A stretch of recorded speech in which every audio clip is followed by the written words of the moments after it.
A very lovely good morning, student. How are you? Maybe you're fine at your homes. Today we started a new chapter and new topics. Our new chapter in history, lesson number 4. What is the lesson number 4? It will be the topic of the chapter is topic है हमारा the Vedic age. We are talking about the वैदिक as. हम किसके बारे में बात कर रहे हैं? वैदिक एज के बारे में बात कर रहे हैं. तो अब बात कर रहे हैं वैदिक एज की. तो first we are talking about the Indo Aryans. सबसे पहले हम बात करेंगे द इंडो आर्यंस की. Just open your page number 34. Just open your book lesson number 4 in history. The topic is the Vedic age and topic is the Indo Aryan. सबसे पहला हमारा जो हम जिसके बारे में बताएंगे वो क्या है हमारा द इंडो आर्यंस.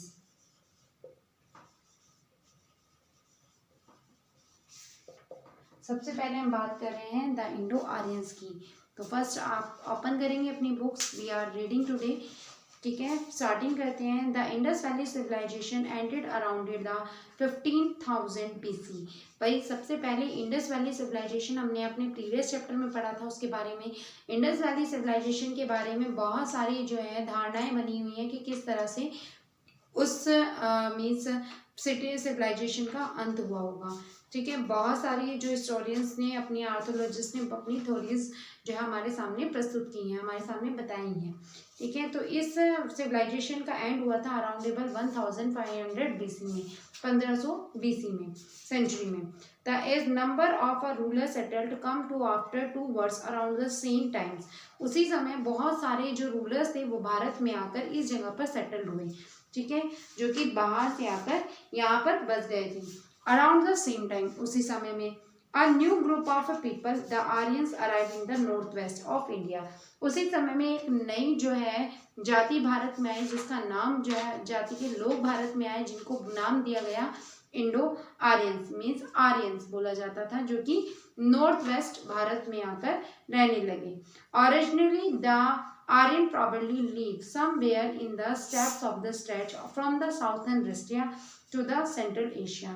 वैसे तो ज़्यादातर माना जाता है कि आर्यन जो थे वो कहाँ पर रहते थे? रशिया में या फिर हमारे सेंट्रल एशिया भारत में रहा करते थे. ठीक है, सेंट्रल एशिया में रहा करते थे. From here they migrate from to the north west India. बाद में ही ये मिग्रेट होते हुए कहाँ पर पहुँच गए? नॉर्थ वेस्ट इंडिया में पहुँच गए. This is why they called known as the Indo Aryan. इसी कारण वो जो है इंडो आर्यंस बोले जाते थे.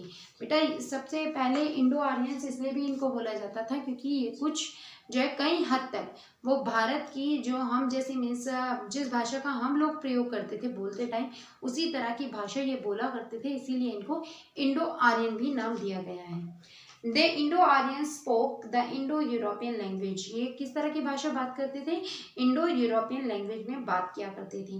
From which later the Sanskrit image. और इसके बाद ही इसी भाषा से क्या भाषा इसी भाषा से इंडो यूरोपियन भाषा से ही अंत में क्या निकली? संस्कृत भाषा का जो है जन्म हुआ. which is later from the geographical information in the Rig Veda it appeared that the early Vedic Aryan were the familiar with the northwestern India and the Punjab. ये माना जाता है अगर भौगोलिक दृष्टि में देखा जाए तो कई सारी जगहों पर इंफॉर्मेशन ऋग्वेद में जो कि एक बहुत पुराना वेद माना जाता है. सबसे पुराना वेद कौन सा है बेटा? ऋग्वेद है, जिसमें ये जानकारी मिलती है, ये हमें इंफॉर्मेशन प्रोवाइड होती है कि जो इंडो आर्यंस थे, जो वैदिक आर्यंस थे, इनको जो है इंडिया, भारत और पंजाब के कुछ हिस्सों के बारे में पता था, जानकारी थी. यहाँ तक कि इन्हें लैंड ऑफ 7 मीन्स इन्होंने ऋग्वेद की जो पुस्तक है उसमें किसके बारे में बताया गया है? लैंड ऑफ 7 रिवर के बारे में भी बताया गया है जो कि सप्ता सिंधु रीजन में है. ठीक है, now the compassers of a 3-letter weather move in the southeast to the settle down in the Kurukshetra region. इसी के बाद कुछ मीन्स जो लेटर 3 वेदा थे उनके बारे में हमें कहाँ से उससे हमें पता चलता है कि किस तरह से यही जो आर्यंस थे कुरुक्षेत्र एरिया में नीचे तरफ बढ़ते चले गए. Thus the river Ganga Yamuna are the mention frequently. इसी वेद में, ऋग्वेद में ही, ऋग्वेद के अलावा में जो 3 वेद हैं इनमें किन के बारे में बताया, गंगा यमुना रिवर्स के बारे में भी बताया गया, मेंशन किया गया है। It is the north Indian heartland, ये क्या कहा जाता है, भारत का दिल माना जाता है, भारतीय दिल माना जाता है। या अल्टीमेटेड कम टू द आर्यवर्ता, और यही बाद में किसके नाम से जाना गया, आर्यवर्त के नाम से जाना गया। Land where the Aryan settle down, जहाँ पर आर्यन रहा करते थे उस समय उस जगह को क्या बोला जाता था, आर्यवर्ता के नाम से जाना जाता था। तो अभी सबसे पहले हमने क्या बात करी, हमने इंडो आर्यंस के बारे में बात करी। इंडो आर्यंस कौन थे भाई, इंडो आर्यंस पहले जो है कहाँ पर, यूरोपियंस जो है कंट्री में या फिर रशिया में रहने वाले लोग थे जो कि सेंट्रल एशिया में रहा करते थे। बाद में ये मिग्रेटेड होते हुए भारत के नॉर्थ वेस्ट हिस्सों में आकर बसने लगे। इनकी जो उत्पत्ति है वो कहाँ से मानी जाती है, सिविलाइजेशन सिटी जो हड़प्पा सिविलाइजेशन था, जब से इंडस वैली सिविलाइजेशन का अंत हुआ तो ये माना जाता है कि उस समय ये सेटल डाउन ऊपर से होकर नीचे की तरफ बढ़ने लगे, मीन सेटल डाउन होते हुए हमारे नॉर्थ वेस्ट एरिया में आकर बस गए। ठीक है, उसके बाद हमने बताया कि ऋग्वेदा में कई जगहों पर जो है आर्य इंडो आर्यंस के बारे में बताया गया है कि किस तरह से इन्होंने जो है वेदा को कंपोज करा था। इन्होंने इसमें इस ऋग्वेद में हमें जो है इससे ये भी पता चलता है कि इन्होंने ही जो है 7 लैंड जो थे हमारे 7 रिवर लैंड के बारे में इन्होंने 7 रिवर लैंड्स के बारे में, लैंड ऑफ 7 रिवर्स के बारे में भी इन्होंने जानकारी प्रोवाइड की हमें। ठीक है, और इनसे ही हमें पता चलता है कि इंडो आर्यंस जो थे वो बाद में किसके नाम से जाने लगे, आर्यंस जो है इंडो आर्यंस को इंडो आर्यन क्यों कहा जाता था, क्योंकि ये इंडो इस यूरोपियन भाषा के साथ साथ थोड़ी भारतीय भाषा जो हमारे यहाँ पर बोली जाने वाली भाषा इसका भी उच्चारण किया करते थे। अंत में इसको ही संस्कृत भाषा ही मान लिया गया। मीन्स इन्होंने जिस भाषा का उच्चारण किया वो कौन सी एक नई भाषा निकल के आएगी, उससे संस्कृत भाषा की उत्पत्ति हुई। ठीक है, अब बात करते हैं हम नेक्स्ट पर द वेदास की। तो the term Veda is the drive to the Sanskrit from the word vid, mean is the wisdom. अब वेद जो है, जो वेदा शब्द है किसके बारे में बात कर रहे हैं हम, द वेदा की। अब बात हो रही है द वेदा की। तो वेदा जो वर्ड है ये संस्कृत के वेद शब्द से निकला है जिसका मतलब है नॉलेज। जिसका मतलब क्या है, नॉलेज एंड विजडम। इसका मतलब क्या है, नॉलेज एंड विजडम। ठीक है,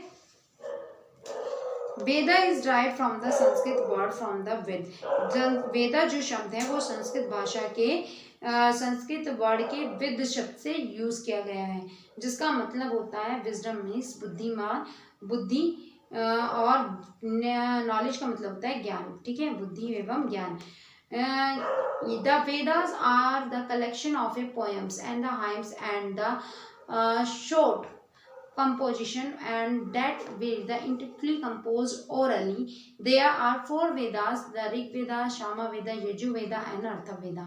भाई हमने बताया कि वेद में ज़्यादातर क्या हुई हैं भाई, पोएम्स का कलेक्शन है, हाइम्स का कलेक्शन है, बहुत सारे जो है कंपोजिशन की गई है। और ये सारी की सारी जितनी भी कंपोजिशन हुआ है, जितना भी कंपोज किया गया है वो किस भाषा में किया, वो ऑरली किया गया है। मेथड क्या था इनका, ऑरली था। प्राचीन समय में कितने वेद थे बेटा, दे आर 4 वेदास। 4 वेदास कौन कौन से, सबसे पहले ऋग्वेदा, फिर आपका यजुर्वेदा, फिर आपका साम वेदा, फिर अथर्ववेदा। 4 वेद थे आपके। 4 वेदों के नाम क्या थे, इसमें हम लिखेंगे अभी वेदों के नाम कौन कौन से हैं बेटा, उसको रिवाइज करें। ऋग्वेदा लिखेंगे हम यहाँ पे, देयर आर 4 वेदास। कितने वेदास है, 4 वेदास है।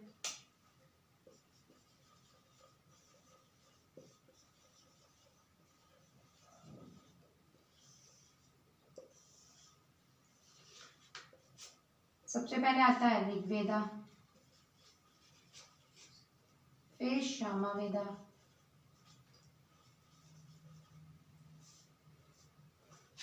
फिर आता है आपका यजुर्वेदा,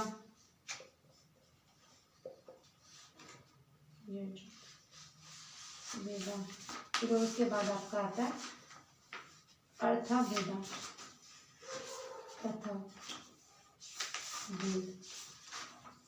ठीक है। सबसे पहला आता है ऋग्वेदा।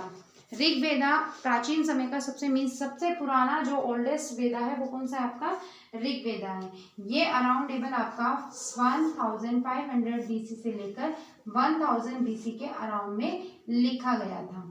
ठीक है, ये सबसे पुराना वेदा है जिसमें करीबन कितनी हाइम्स हैं, 1028 हाइम्स लिखी गई है। कितनी हाइम्स है इसमें, 1028 हाइम्स लिखी गई हैं, जिनको हमने शुक्तास का नाम दिया है। किसका नाम दिया है इसको, क्या बोलते हैं हम, इन जितनी हाइम्स है इनको क्या बोलते हैं हम, शुक्तास। शुक्तास का नाम दिया गया है। सुक्ताश का मतलब होता है वेल सेड, इसका मतलब क्या होता है, वेल सेड। ठीक है, ऋग्वेदा सबसे पुराना वेद है। इसमें अराउंडेबल जो है ये किस टाइम लिखा गया था, 35,000 मीन्स करीबन 35,000 साल पहले लिखा गया था। अगर सेंचुरी की बात करें, सिविलाइजेशन की बात करें, सिविलाइजेशन के अकॉर्डिंग अगर डेट की बात करें तो ये अराउंडेबल जो है 1500 BC से लेके 1000 BC में लिखा गया था। This is period also known as the early Vedic period. इस समय को अर्ली वैदिक पीरियड के नाम से भी जाना जाता है। It contain about the 1028 hymns and call the suktas meaning of well said. इसमें करीबन 1028 श्लोक लिखे गए हैं जिनको सुक्तास के नाम से जाना जाता है, जिसका मतलब होता है वेल सेड। ठीक है, दिस हाइम्स प्राइज वेरियस वैदिक गॉड्स। इसमें कई सारे भगवानों की पूजा अर्चना के बारे में, उनके मीन्स उनको प्रसन्न करने के लिए, खुश करने के लिए जो है कुछ मंत्र लिखे गए हैं। Recently the Rigveda has been including by the UNESCO। ठीक है, बाद में यही जो ऋग्वेद है वो किसमें इंक्लूड किया गया है, यूनिवर्सल UNESCO में इंक्लूड किया गया। List of the literature signify world human heritage, जिसको संसार का सबसे पुराना जो है ग्रंथ माना गया है। मेमोरी ऑफ द वर्ल्ड, क्या कहा गया है इसे, मेमोरी ऑफ द वर्ल्ड कहा गया है। द सामावेदा, अब बात करें हम सामावेदा की, तो इसमें क्या कंटेन किया गया है, इसे क्या बोला गया है, पहले ऋग्वेद को आप ध्यान रखें कि ऋग्वेद को मेमोरी ऑफ द वर्ल्ड कहा गया है। क्या कहा गया है इसको, मेमोरी ऑफ वर्ल्ड। ठीक है, नेक्स्ट आता है सामावेदा। इसमें ज्यादातर हाइम्स क्या कंटेन की गई है, हाइम्स जो है कंटेन की गई हैं जिनको गाया जाता था। किस समय, जब भी कोई सेरेमनी मीन्स कोई रिट्यूल्स या फिर कोई रिलीजन रिट्यूल्स होता था, या फिर सेरेमनी होती थी, या सेक्रीफाइस हुआ करते थे, बलि वगैरह दी जाती थी, तो इस समय राजा महाराजा जो होते थे वो क्या करते थे, सामावेदा के आधार पर क्या करते थे, संग किया करते थे, श्लोकों का उच्चारण करवाया करते थे गा गा कर। ठीक है, उसके बाद आता है यजुर्वेदा। यजुर्वेदा में जितने भी हैं वो सारे के सारे क्या हैं, रूल्स कंटेन किए गए हैं। इसमें क्या किया गया है, रूल्स को लिखा गया है कि किसी रिट्यूल्स को अगर करना है तो किसी रिट्यूल्स को अगर करना है तो वो किस तरह से की जाएगी।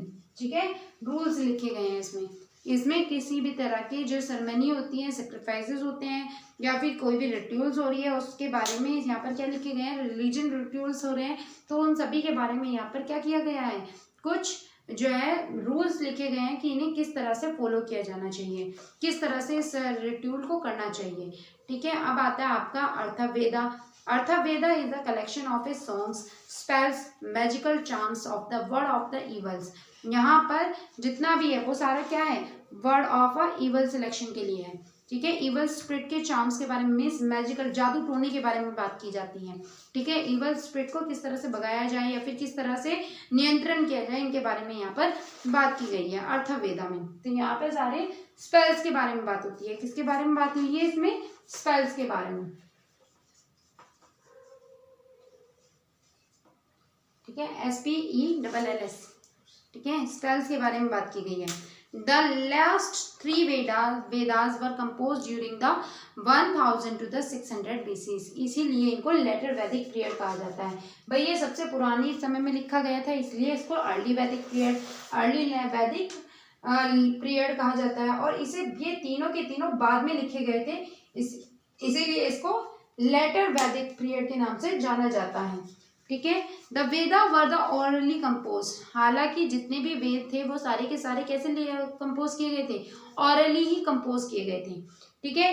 इन fact the Vedas were written down the manuscript several 100 year after they are compose. यहाँ तक कि ये जितने भी वेद थे ये बाद में लिखे गए, जब उससे पहले वो कंपोज कर दिए गए थे।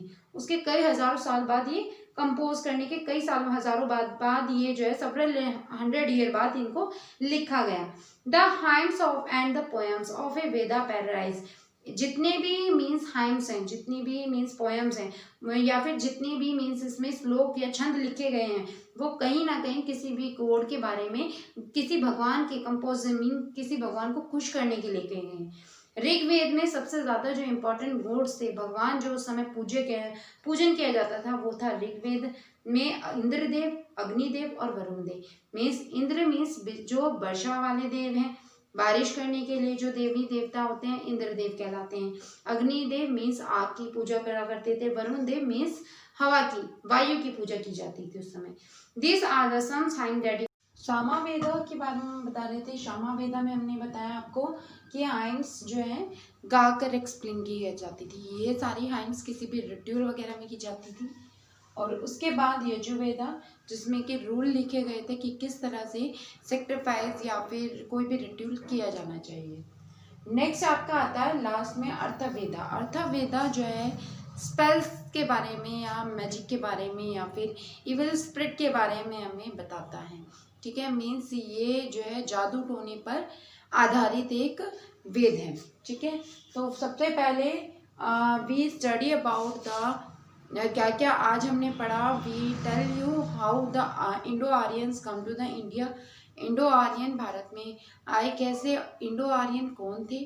ठीक है, फिर उसके बाद आपको बताया कि भारत में 4 वेदास बहुत ज़्यादा इंपॉर्टेंट काउंट किए जाते हैं, जिसमें सबसे पहला जो आपका ऋग्वेद जो कि सबसे ओल्डेस्ट है, फिर उसके बाद यजुर्वेदा, फिर उसके बाद सामवेदा, फिर उसके बाद आपका अर्थवेद काउंट होता है। ठीक है, चलिए पहले हम इसको प्रॉपर वे में डिफाइन करेंगे जितना हमने आज पढ़ा।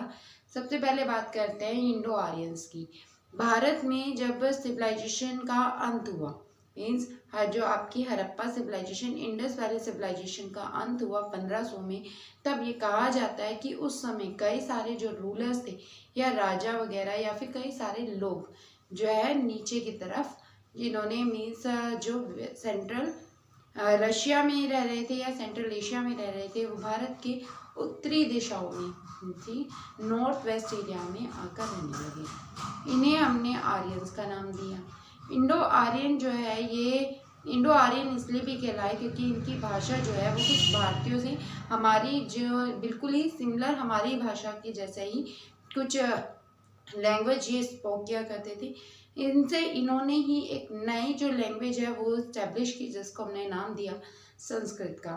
ठीक है, इन्होंने अपने कई सारे मीन्स ऋग्वेद अगर कहा जाए तो ये माना जाता है कि आर्यनों के द्वारा ही कंपोज किया गया था, जिसमें उन्होंने ऋग्वेद के बारे में या फिर कई सारी इंडियंस जो जगहें हैं जिनके बारे में उन्होंने बताया, जैसे कि पंजाब के बारे में बताया इन्होंने।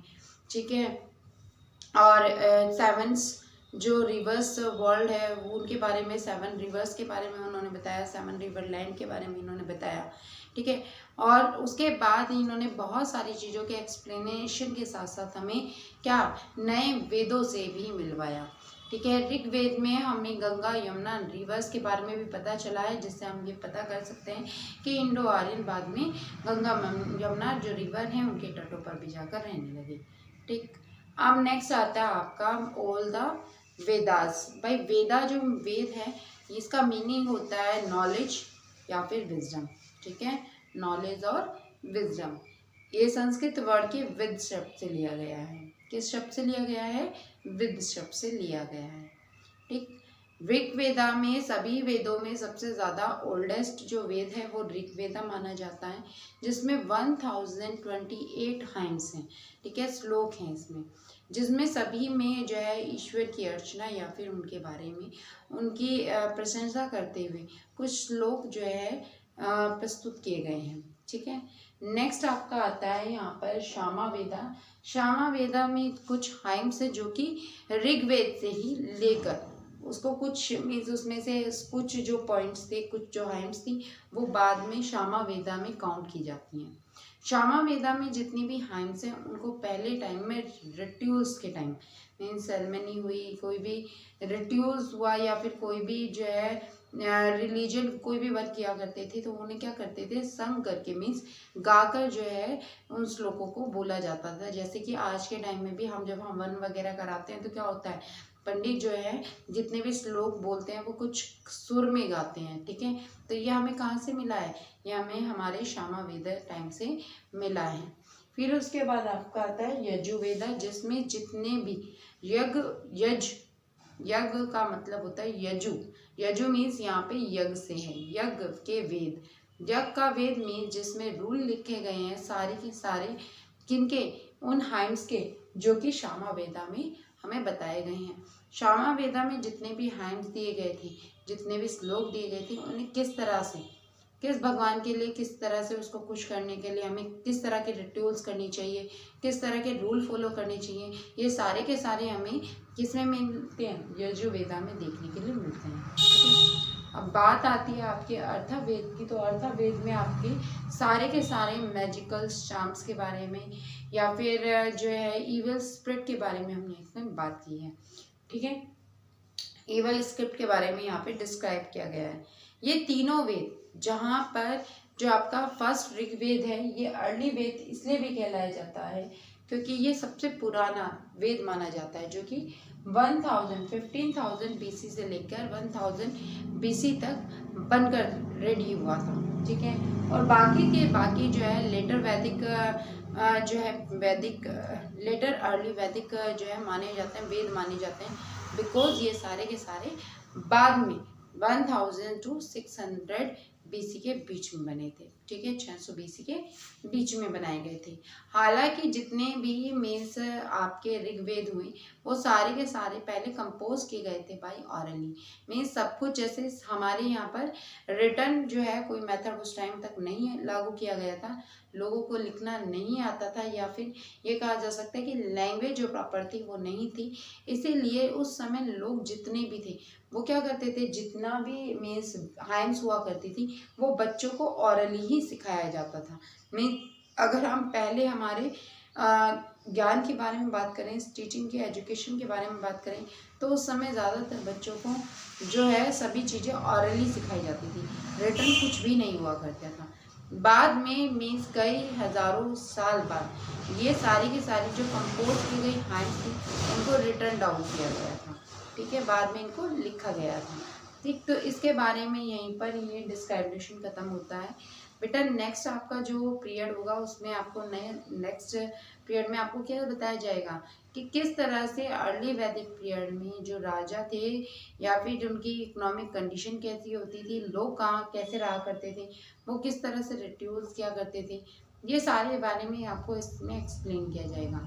हालांकि अगर हम राजाओं की बात की जाए तो थोड़ा सा डिस्क्राइब करते हुए मैं बता सकती हूँ आपको कि पहले टाइम में जो राजा महाराजा हुआ करते थे वो मीन्स सारे रिट्यूल्स जितने भी रीति रिवाज वगैरह हुआ करते थे वो उनके द्वारा जो है करवाए जाते थे, जो भी हवन हुआ करते थे और एक लार्ज क्वांटिटी में किए जाते थे। जैसे कि अगर आपने रामायण महाभारत देखी होगी तो उसमें क्या दिखाया गया है कि बहुत मीन्स पंडित बैठे होते हैं और बहुत बड़ी तादाद में बहुत सारे पंडित बैठा करते थे और हवन पूजन कई सारे लोगों के साथ मीन्स जनता को बुलाकर तब हवन वगैरह किया जाता था, ठीक है। तो ये सारी चीज़ें हमारे कहाँ से देखने ऋग्वेद या अर्ली वैदिक पीरियड से काउंट की जाती है, ठीक है बेटा। किसी तरह का कोई भी डाउट हो, कोई भी आपको प्रॉब्लम हो, नहीं समझ में आया, कोई बात नहीं, दिक्कत नहीं है, दोबारा से आपको इसको एक्सप्लेन कर दिया जाएगा, दोबारा से समझाएंगे बेटा। बस क्या करना है, आपको कमेंट बॉक्स में कमेंट करना है या फिर क्या करेंगे आपको कोई भी चीज़ अगर नहीं समझ में आई है तो वो आप मेंशन कर दें, लिख कर दे दें कि मैडम ये चीज़ हमें समझ में नहीं आई है, आप इसको दोबारा से डिस्क्राइब कर दीजिए। आप मेरे कमेंट बॉक्स में नहीं करना चाहते कोई बात नहीं, आप व्हाट्सएप पर पर्सनली पूछ सकते हैं, ठीक है बेटा।